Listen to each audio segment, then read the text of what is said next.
So we just had a run. Okay, so we're gonna go through here, through the broken fence.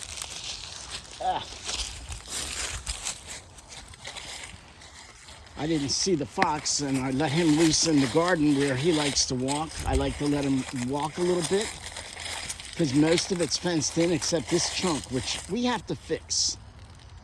We're gonna have to deal with that. So I let him in, and then he spooked the fox, which I did not see. I guess there's enough overgrowth that the fox was there the whole time, semi-trapped in this garden that is 95% fenced. And Gus took off, and the fox took off right through here and out into that way, and he actually stopped. Gus stopped after just a minute or 5 minutes and just stood there next to a tree, and I was able to retrieve him. I thought he was attached with his leash. Anyway, today is the Feast of St. Paul of the Cross, who started the Passionists, born in 1694, died in 1775. And he started a new order. And yeah, this is also the feast of, and I don't remember how it was worded, the inner life of Mary. So what I recall, I should have reread it. Basically, I think it was the interior life of Mary. Like it quoted the two passages in, I think, the Gospel of Luke, where it said, and she took these words into her heart and pondered them. So there was, I should have reread it, but it was interesting thinking about, one, my first thought was Mary was the one who would have been with Jesus most of the time for probably his first 6 or 7 years, until presumably he would have gone in and started working with his father and learning the trade at, I don't know, 6 or 7, 8 years, whatever years they would have done that. So Mary would have been with Jesus, and I was thinking Mary would have taught him most of his compassion and all those things. But I was thinking about that in terms of the inner life.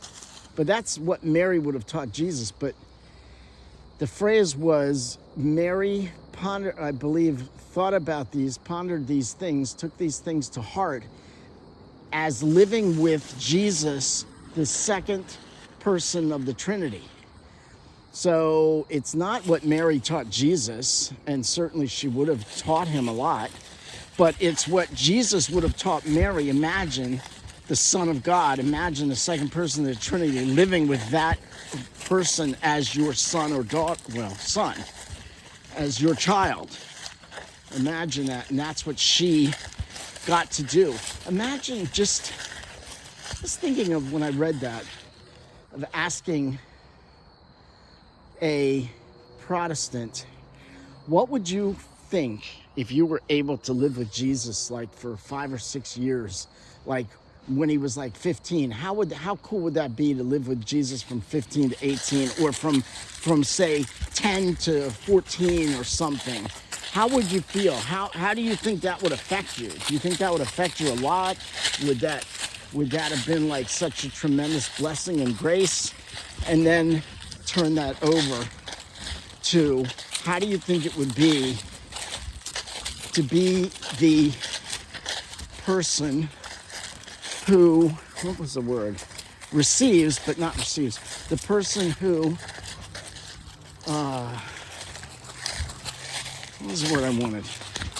The person who received that blessing to live with God for 20 plus years. Sorry.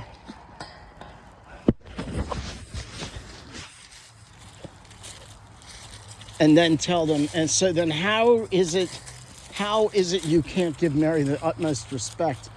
Just imagine the teaching she got from living with Jesus, for living with God in the home, having God there. watching God's living with his interacting with his neighbors, interacting with his own father, interacting with you yourself. Imagine having God there to give you that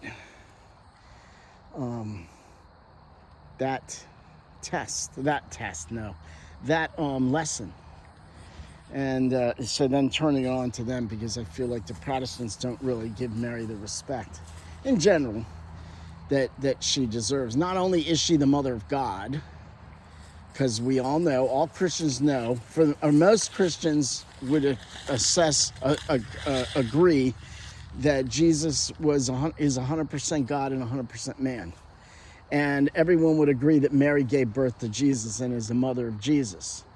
So she's the mother of Jesus's humanity, but Jesus's humanity never leaves his divinity. And she's therefore the mother of his divinity, because his divinity never leaves his humanity. And his humanity never leaves his divinity, because he's 100% both.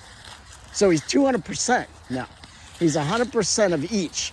He's completely God at the same time that he's completely